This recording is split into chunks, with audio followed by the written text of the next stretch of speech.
What's up everybody, Steve here. I'm gonna tell you exactly why this Chevy Tahoe is making me rich. So let's take her for a ride. Oh shit. And no, I'm not an Uber driver. Speaking of Uber, I took an Uber the other day. I get into the car and I ask him how is he doing, and he replies back, better than I deserve. And now, if you don't know who Dave Ramsey is, he's a financial guru. And if anybody asks him on his show, on the Dave Ramsey show, how you doing, he always responds with, better than I deserve. So, obviously I immediately picked up on that because I do watch Dave Ramsey. And called him out on it. I was like, oh, you're a fan of Dave Ramsey? And he said, absolutely, and I follow him, and I'm doing the Dave Ramsey baby steps and all this. And we're talking a little bit more in detail, and he proceeds to tell me that they kind of fell off the wagon. And I was like, well, what do you mean by that? And he said that they just bought his wife a brand new car, and it sounds like temptation got to the best of them. And now that is the point of this entire video at the end of the day. Look, I'm driving a 2007 Chevy Tahoe. It's got like 155,000, 160,000 miles on it. The dashboard is lit up like a Christmas tree. There's pretty much every light on the dash. Check engine lights, service tire lights, all these lights, all these sensors going off.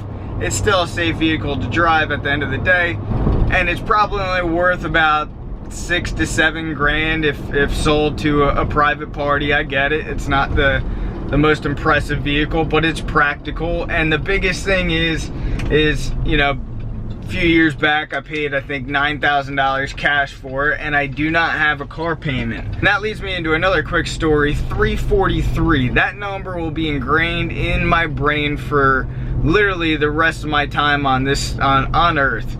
That represents $343, which was my car payment. It was in my early 20s. I wound up buying Lexus GS300, and I financed the car.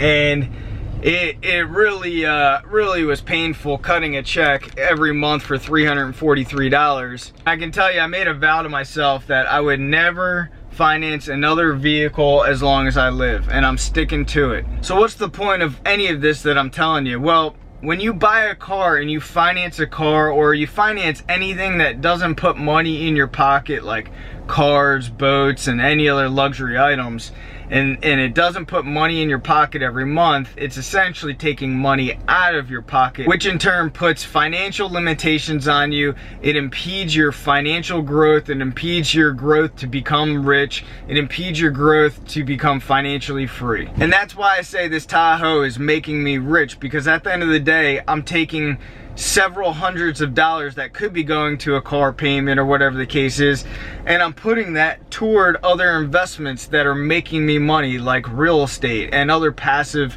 investments that I put money into every single month.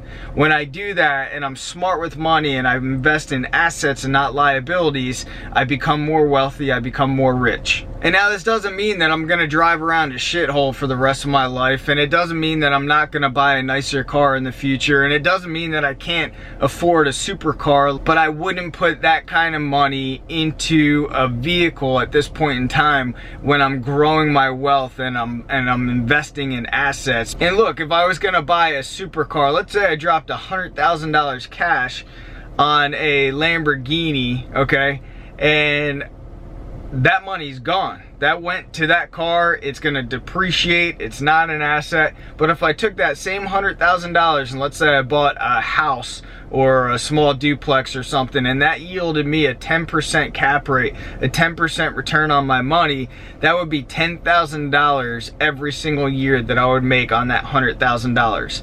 And again, if I took $100,000 and I bought a vehicle, then that vehicle's not making me any money. And what's worse is I see people, you know, even on YouTube, where they buy these crazy cars, these sports cars, and they finance them, and it just astonishes me how much money is just going out the window because they want to have a fancy car and they want to drive a supercar, but they're paying thousands of dollars a month going toward a car payment. So I hope this makes sense, and my point is I implore you guys not to buy things that you don't need, not to finance liabilities. The only things that you guys should finance are assets, like income producing real estate. Even the home you live in, you know, make sure it's conservative where you can still stack money every single month. Don't be house poor. If you guys do enjoy this content, I appreciate a big thumbs up on this.